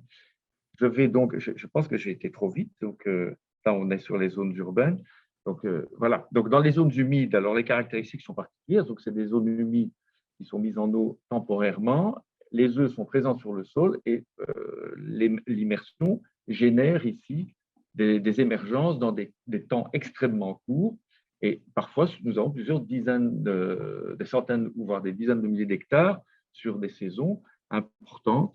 Et là, on peut peut-être introduire ici le seul biocide autorisé pratiquement en Europe et autorisé par non seulement parce qu'il est homologué, il a une autorisation de mise sur le marché selon le règlement 528-98-2012, mais aussi parce qu'il y a eu un certain nombre de mesures qui ont été prises au fur et à mesure sur les territoires, notamment liées à la directive Habitat, avec la nécessité de respecter par le travers d'études d'incidence, de respecter des utilisations, et seul le BTI est autorisé, notamment sur les zones Natura 2000 ou les zones patrimoniales.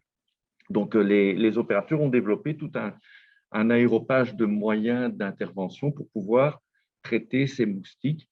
Le constat, c'est qu'à chaque mise en eau, il y a des millions de moustiques qui sont présents et actuellement, il n'y a pas de biocide alternatif, pas de méthode alternative. On pourra en reparler.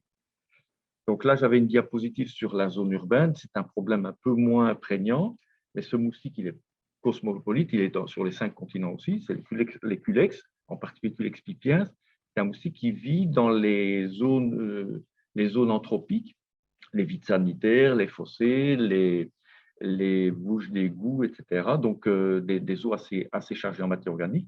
Et elle trouve son gîte directement, effectivement, au droit des habitations, avec la capacité de développer plus une agressivité pour l'homme, alors que cette espèce qui se trouve en milieu naturel ne l'est pas, mais elle est capable, par contre, elle, de transmettre des maladies comme le West Nile. Donc, j'en dirais un mot aussi. Là aussi, les opérateurs, pratiquement dans l'Europe entière, utilisent essentiellement le Bacillus thuringiensis, hein, c'est ce fameux BTI, dont on pourrait réexpliquer un petit peu le mode de fonctionnement. C'est une bactérie, donc c'est un produit d'origine biologique, hein, qui n'est pas un OGM.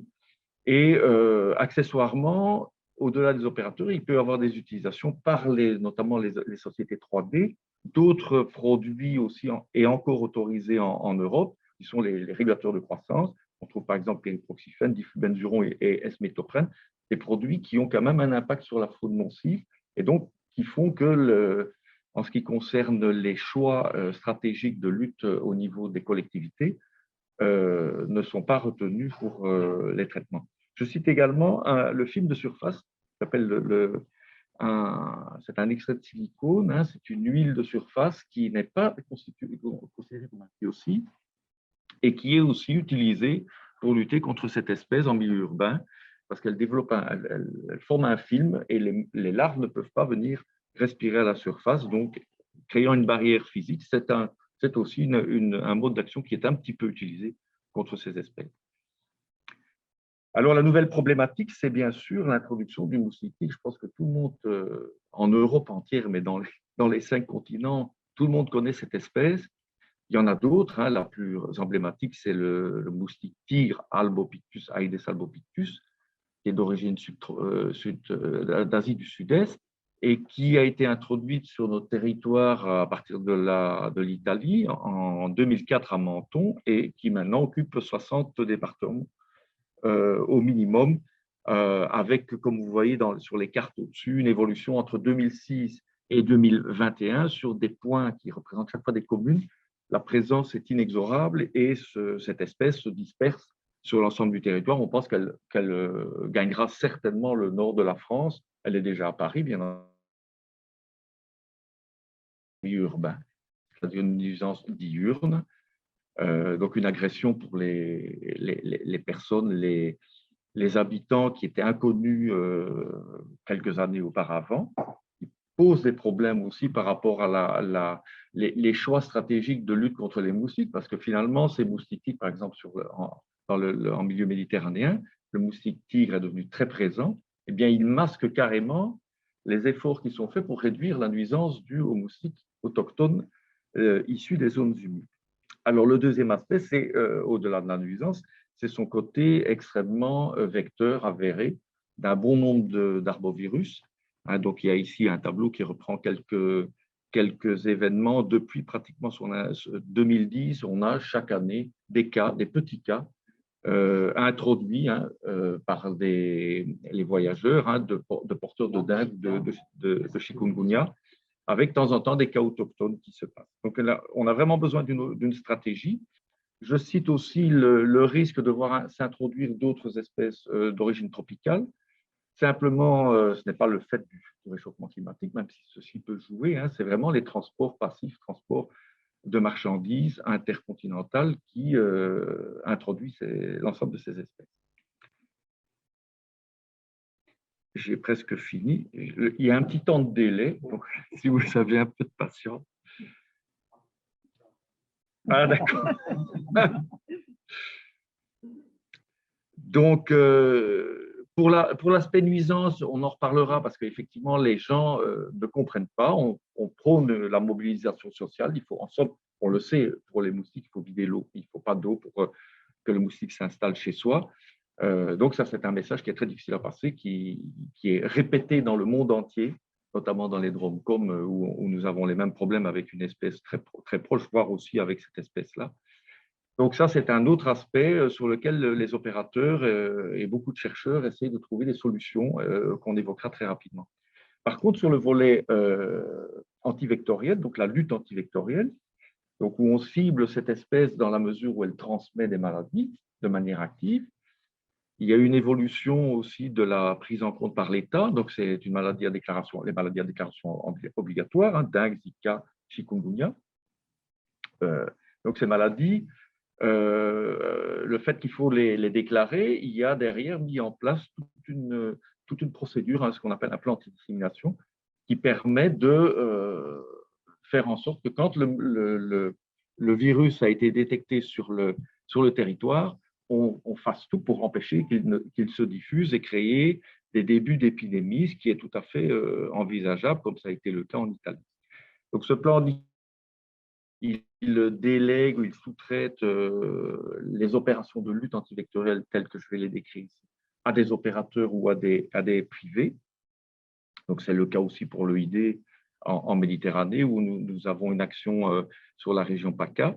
Donc, cette lutte antivectorielle, elle consiste à utiliser, et là on va parler des biocides, après avoir détecté la présence des moustiques, soit à l'état larvaire, soit à l'état adulte, dans un rayon de 100 mètres autour des lieux de résidence, des personnes qui sont confirmées porter l'un de ces arbovirus, on va intervenir ensuite, en cas de présence, par des traitements adulticides. Et là, il y a également aussi un problème lié au fait qu'il n'y a plus un seul type de molécules, qui sont les pyréthrinoïdes, qui ont leurs défauts aussi, qui ne sont pas particulièrement sélectifs, et donc qui ne s'utilisent plus que pour cet usage-là. Du moins, c'est les engagements des opérateurs publics et de l'État aussi pour lutter contre ce moustique. Parce qu'effectivement, le problème de résistance est quelque chose qui est important et qui a été repéré notamment en Italie et en Espagne, et qui fait que, vu l'usage des pyréthrinoïdes dans le monde entier, et en particulier dans le domaine de l'agriculture, mais aussi comme biocide pour l'hygiène publique au droit des villes, on s'attend à ce que cette résistance apparaisse chez cette espèce, et donc on va se retrouver assez vite démunis. C'est le cas notamment en Martinique, en Guyane, contre une autre espèce qui s'appelle l'Aedes aegypti, qui a le même comportement, et contre lequel, effectivement, les produits sont beaucoup moins efficaces, voire ne le seront plus du tout. Donc, je termine ici avec quelques perspectives, quelques éléments de réflexion sur le fait que ces espèces invasives, on a Albopictus, mais récemment, il y a eu Oclerotatus japonicus qui s'est installé en Alsace, donc ça va venir, les autres continuent, avec chacune leur spécificité et leur capacité de transmettre ou d'occuper une niche particulière. La notion de changement climatique qui peut avoir des effets sur l'endémisation de maladies vectorielles, alors de manière indirecte, c'est-à-dire que les périodes chaudes plus ou moins longues vont faire que des œufs non diaposants peuvent éclore pendant l'hiver et maintenir une présence du vecteur, et donc induire aussi des circulations vectorielles, même si on n'en est pas encore au niveau des tropicales ou des zones subtropicales. Alors, je recite, pendant ma présentation, il y a eu quelques biocides qui avaient été cités, c'est très peu. Les pyréthrinoïdes, c'est les seuls adulticides qui restent. Il reste une quinzaine de substances actives en cours, voire autorisées officiellement. Par contre, pour tout ce qui concerne des situations en cas d'apparition de résistance, on n'a pas de solution, effectivement, alternative. Le deuxième constat qui est un petit peu plus préoccupant, c'est qu'il n'y a pas de velléité, d'incitation à découvrir de nouveaux biocides. Alors, je ne sais pas si c'est le cas de nos collègues de l'industrie. Voilà. Et donc, il y a des méthodes alternatives qui sont en cours d'élaboration sur le piégeage, en particulier la tisse ou l'autodissémination. Voilà, merci. C'est bon, merci beaucoup pour tout ce travail qui est fait pour justement trouver des solutions, notamment alternatives, et comme vous venez de l'expliquer. Alors, bon, on n'a malheureusement pas beaucoup de temps, mais j'avais quand même il y avait deux questions qui vous étaient posées. La première sur ces pyréthrinoïdes dont vous venez de parler. On demande s'ils ne sont pas dangereux pour la santé et l'environnement. Vous avez dit qu'on les utilisait pour traiter les adultes. Qu'est-ce que vous pensez de l'utilisation des pyréthrinoïdes?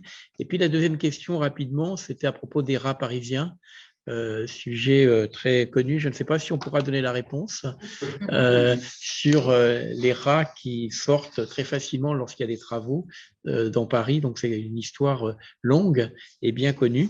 Mais peut-être sur les pyréthrinoïdes, est-ce que vous pouvez dire un tout petit mot rapide, puisque je voudrais donner la parole pour terminer la table ronde à Katia.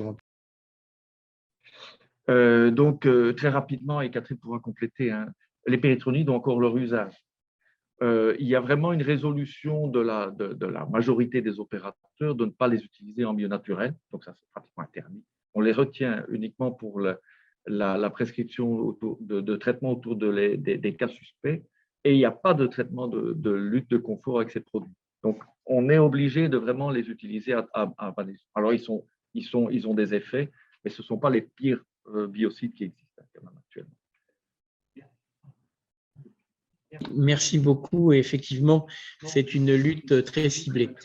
Voilà, nous allons terminer cette table ronde et je souhaitais justement donner la parole à une association citoyenne, France Nature Environnement, pour nous dire finalement, par rapport à tout ce que nous avons entendu dans ces différents domaines, eh bien, ce que vous pensiez finalement de cette situation de l'usage des biocides et comment votre association agit dans ce domaine. Merci beaucoup, Katia. Merci. Bonjour à tous. C'est bon. Allez-y. C'est activé. C'est bon.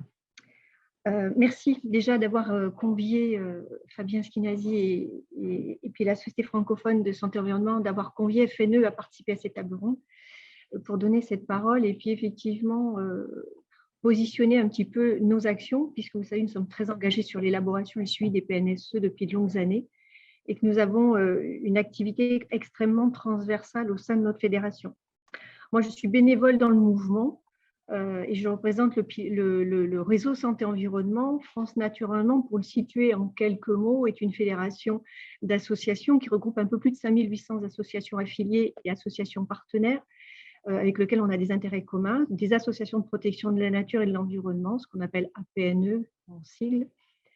Et ça représente environ 900 000 bénévoles sur l'ensemble du territoire et le territoire ultramarin également, puisque nous sommes représentés avec des fédérations sur les territoires d'outre-mer. Donc voilà, nous avons pour objectif de fédérer, influencer, former, faire évoluer les réglementations, surveiller et agir collectivement sur l'ensemble du territoire, sur toutes les questions qui concernent la nature, l'environnement et la santé humaine, animale et végétale, puisque nous sommes organisés autour d'à peu près une quinzaine de réseaux thématiques et où nous travaillons effectivement sur l'eau, le déchet, la biodiversité, le climat, les énergies, les risques industriels, les territoires et mobilité durable, etc. Voilà, donc le réseau Santé Environnement que je représente existe depuis un peu plus de 25 ans, pas loin de 25 ans, à l'initiative d'une forte personnalité et une personnalité historique du mouvement qui s'appelait José Cambou, qui nous a malheureusement quittés, que certains devaient connaître parmi vous. Voilà ce petit tour de présentation pour vous positionner un petit peu l'objet de la discussion. Alors effectivement, beaucoup d'informations ont été données. Je ne vais pas revenir sur les dangers évidents et des impacts environnementaux et sur la santé humaine des produits qui sont utilisés, dont c'est l'objet aujourd'hui, sur les biocides. On peut se poser la question, en tant qu'association citoyenne et aussi représentant des consommateurs, pourquoi on en est là? Et c'est un petit peu l'angle de vue, en fait, si vous voulez, que je vais démarrer, alors sans refaire de l'histoire, mais peut-être pour se poser un petit peu un cadre et essayer de comprendre un petit peu qu'est-ce qui s'est passé ces dernières années. Et je pars du parti pris aussi que nous sommes tous des consommateurs. J'émets l'hypothèse que chacun d'entre nous, au moins ici, dans cette salle et derrière vos écrans, vous avez au moins à un moment donné été un acteur d'un achat de consommation d'un produit biocide. Et je ne sais pas si on s'est posé des questions à ce moment-là. Donc, voilà, c'est un petit peu, je ne voulais pas être dans la caricature, ça va être difficile peut-être, alors si je le suis, vous voudrez bien m'en excuser, mais je vais essayer quand même de vous faire un petit cheminement de ce que j'ai identifié comme repère dans les évolutions des usages pour pouvoir ensuite, après, vous parler effectivement des travaux de FNE et de ce que l'on soutient. On pourrait peut-être se mettre d'accord sur l'idée qu'on a deux grandes étapes et deux grandes périodes sur le siècle du XXe siècle et le XXIe siècle, à savoir avant les années 40 et après les années 40. Avant les années 40, on parlait de propreté, de nettoyage avec du savon. Et le savon, il était à base d'origine végétale, saponification naturelle, à froid ou à chaud, enfin quelque chose de simple. On nettoyait, les choses étaient propres. Et après la guerre et après les années 40, on a vu fleurir l'essor de tout ce qui était la pétrochimie. Et donc là est apparu, bien sûr, tout ce qui est détergent synthétique avec adjonction de produits supplémentaires avec des séquestrants, des tensioactifs, des parfums. Et on a vu une montée en puissance de ces produits sur les marchés. Et bien évidemment, c'était l'époque des années 50 où tout était fait pour nous permettre et nous promettre une vie meilleure et une vie facile. Donc, tout était fait pour nous proposer des produits qui étaient tellement magiques qu'on n'avait plus rien à faire. On pouvait les faire promener et laisser agir les produits sans rien faire. Voilà. Et on était loin du cercle de Sineur décrit tout à l'heure par Philippe Carré. Ancien. Les publicités, vous en avez parlé tout à l'heure d'ailleurs, de cette émergence de publicité, et on voit cette montée en puissance de l'ultra propre. Et moi, je suis une génération où j'ai été baignée là-dedans. je fais partie de cette génération baignée à l'ultra propre, où le propre doit sentir bon. Mais en fait, le propre n'a pas d'odeur. Donc voilà, déjà, c'est un premier constat que l'on peut se faire. On nous a mis dans la tête que le propre sentait bon. Ensuite, l'ultra propre monte en puissance, et on en arrive au plus blanc que blanc. Je vous renvoie bien sûr voilà, à notre humoriste célèbre, Coluche. Moi, je ne sais pas effectivement Coluche qui est le plus blanc que blanc, mais enfin, en attendant, il paraît que ça existe. Et c'est ce qu'on nous a vendu pendant des années. Et moi, en tant que consommatrice, consommateur, et élevée à ça, bercée par toutes ces publicités, effectivement, quand j'achetais, à un moment donné, avant d'être sensibilisée et d'être informée, eh bien, je croyais bien faire. J'étais forcément confiante en me disant, en me demandant des choses miraculeuses. Et effectivement, on a vu monter en puissance tous ces produits de plus en plus complexes et nécessairement, on va dire, avec des amalgames de produits et des effets cocktails qu'on ne soupçonnait pas jusqu'à maintenant, mais que les études épidémiologiques permettent aujourd'hui d'identifier.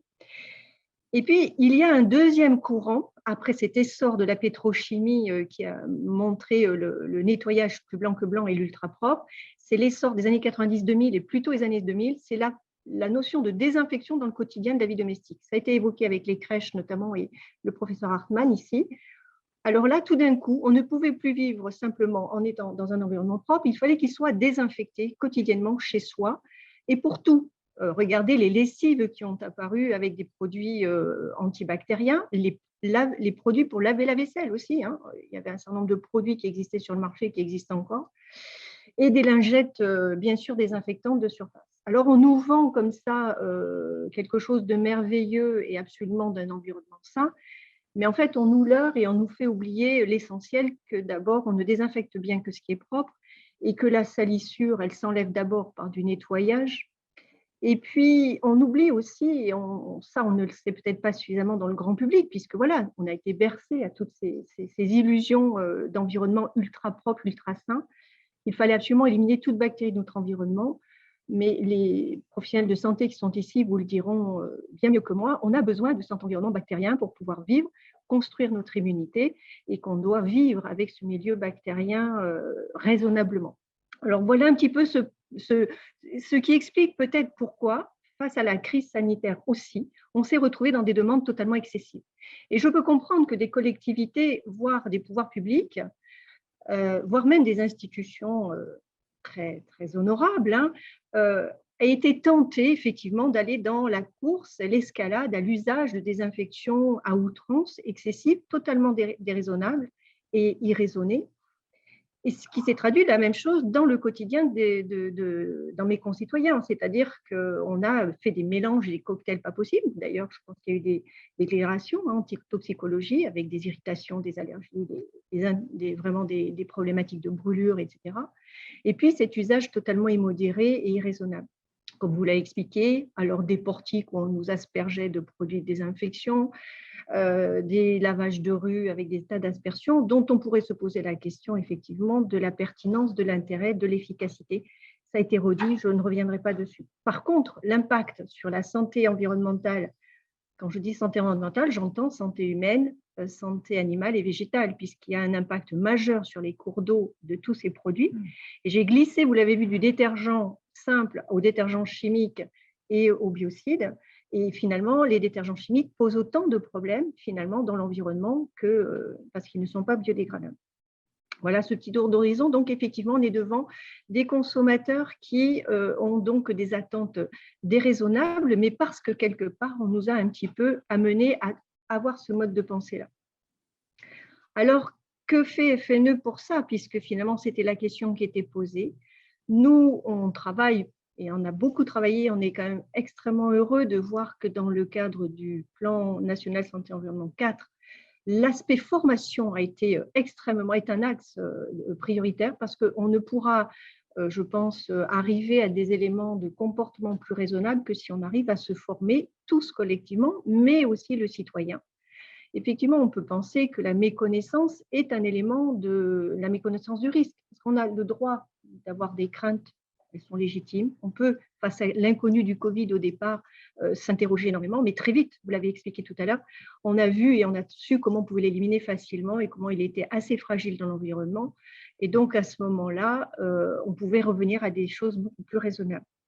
Donc, sur nos activités, nos actions, nous, ce que l'on prône dans le cadre des déclinaisons du PNSE, et on soutient la territorialité. J'ai été très intéressée ce matin par les conférences, puisque l'on est vraiment partie prenante de travailler au plus près des citoyens. C'est donc former et informer, mais aussi réguler des usages. Ça veut dire former et informer le citoyen sur les bonnes pratiques, ça a été redit tout à l'heure, les bonnes dilutions, pas de mélange, aérer, parce que supprimer les produits, aller sur des produits beaucoup plus simples et beaucoup plus nobles, avoir un usage raisonnable et raisonné pour limiter toutes ces intoxications, mais également avoir une régulation, parce qu'il est important aussi de former et de réguler ces usages et de ne peut-être pas aussi permettre cet usage extensif comme ça chez les citoyens, alors qu'on n'a pas besoin de désinfecter un environnement domestique et familial de la même façon, et en même, j'allais dire dans les hôpitaux, mais on a bien vu même avec l'exposé de M. Karenko, qu'on peut aussi approcher la propreté bactériologique d'une autre façon que par l'usage de biocides. Et ça suppose également donc de modifier peut-être des réglementations ou de créer de la réglementation, du contrôle, de façon à ce que tout le monde revienne un petit peu plus à raison gardée et qu'on regarde la notion de désinfection que pour certains usages bien spécifiques qui ont été proposés. Et si on devait parler de la déclinaison territoriale, eh bien, effectivement, sur ce PNSE, nous on fonde beaucoup nos espoirs sur l'approche de proximité en partenariat, donc comme ça a été dit ce matin, avec les associations locales, les élus, bien évidemment, les collectivités et les ARS pour pouvoir effectivement mettre en place, alors dans le cadre des travaux préparatoires, nous avons élaboré avec un collectif d'associations des fiches actions que nous avons envoyé notamment au ministère et dans le cadre de l'élaboration du PNSE sur des propositions extrêmement concrètes d'actions de terrain que l'on pourrait mener pour accompagner le concitoyen et le consommateur à des achats plus raisonnables, en espérant bien sûr que la connaissance permet de ne plus dépendre de certaines pressions qui peuvent nous être imposées et pouvoir vivre dans un environnement sain, tout le monde, tous nos environnements, puisque le concept une seule santé, on se l'approprie aussi et on le porte dans notre fédération, puisque nous sommes déjà transversales une seule santé avec tous nos réseaux thématiques. Donc voilà, je vous remercie. Prendre la parole. Mais, merci beaucoup. Nous sommes au terme de cette table ronde. Malheureusement, on a avec des petits problèmes techniques, on n'aura pas la possibilité de vous redonner la parole pour parler des perspectives. Mais en fait, nous partons sur 4 ans de PNSE 4 et de plans régionaux santé-environnement. Je vais me permettre de dire quelques mots de conclusion très rapides. J'ai noté que dans tous vos exposés, on souhaitait aller vers des solutions alternatives et que donc l'usage des biocides doit être réglementé, certes, mais aussi limité, et que donc trouver d'autres solutions alternatives. Et je dirais aussi que peut-être revenir au bon sens, ce que vous venez d'évoquer, peut-être se rappeler ce que nous faisions autrefois. Et puis, je dirais aussi que peut-être il faut faire du ménage dans tous les produits qu'on utilise. Merci beaucoup à toutes et à tous d'avoir participé à cette table ronde. J'espère que nous avons apporté beaucoup d'éléments d'information et que ça continue évidemment, puisque grâce au PNSE 4, des actions qui vont être mises en place, nous verrons comment justement tout ce que vous avez pu dire cet après-midi va être décliné au niveau territorial. Merci à tous et à toutes.